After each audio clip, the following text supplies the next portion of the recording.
definition of a caregiver, you might think, somebody over 50 taking care of their parents, or maybe a professional that comes into the home, right? Well, those would both be very true. But did you know this, that there are over 1 million kids, I'm talking between the ages of 8 and 18, who are finding themselves as caregivers? Maybe it's for their parents, grandparents, or siblings.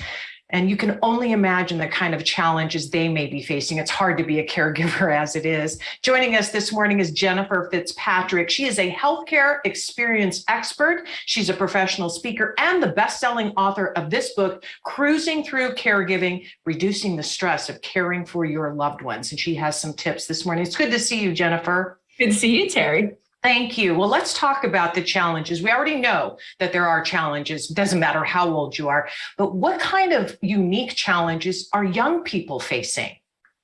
Well, first of all, they don't have the emotional maturity oftentimes to deal with it. When you're 50 years old, it's exhausting. And you often, especially if you don't come from a healthcare background, you don't know what to do. And so if you're a child, a teenager, or even just a young adult, you really should be focusing on yourself.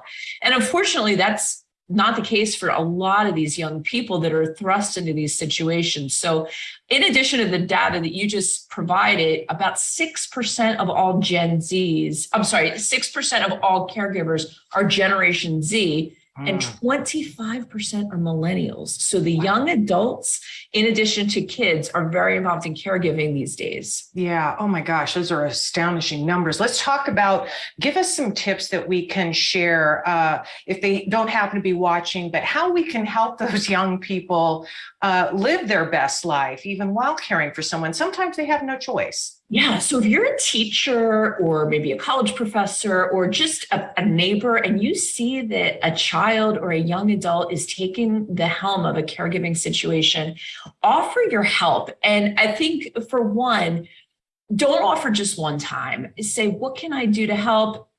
A lot of times they're not going to answer. Even 50-year-old women who have careers and kids and they're caregiving, they don't even give you an answer. But say, would it be all right if I brought dinner on Tuesday night?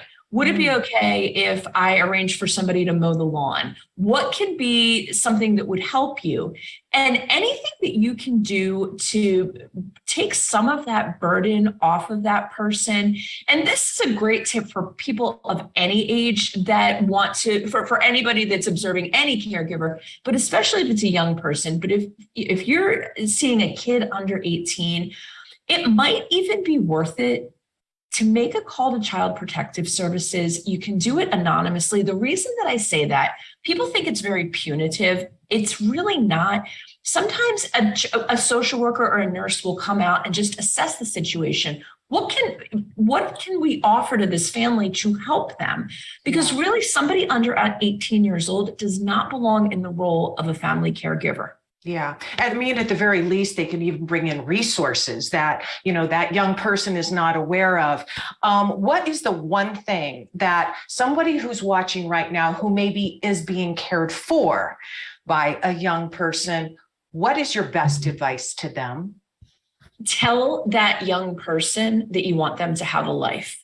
Tell that young person that you're going to accept help, whether it's somebody coming in the home to help you, whether you're using your insurance or private dollars. There's a lot of grant care programs out there. Local area agency on aging is a great place to go for help.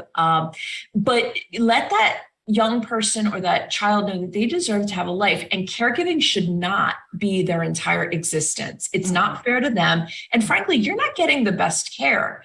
If you have a young person at the helm doing everything for you, you're not getting the best care that you deserve either. Yeah. And let's be honest, as a young person, the elder is putting a little bit of a guilt trip on you, and you just feel obligated. I totally get it. And really good advice for us this morning, Jennifer, and perhaps maybe getting this book of yours would be really helpful as well. So I appreciate your time this morning. Of course, if you want to learn any more advice and tips, Jennifer has a lot of them. We've put a link to her website on ours.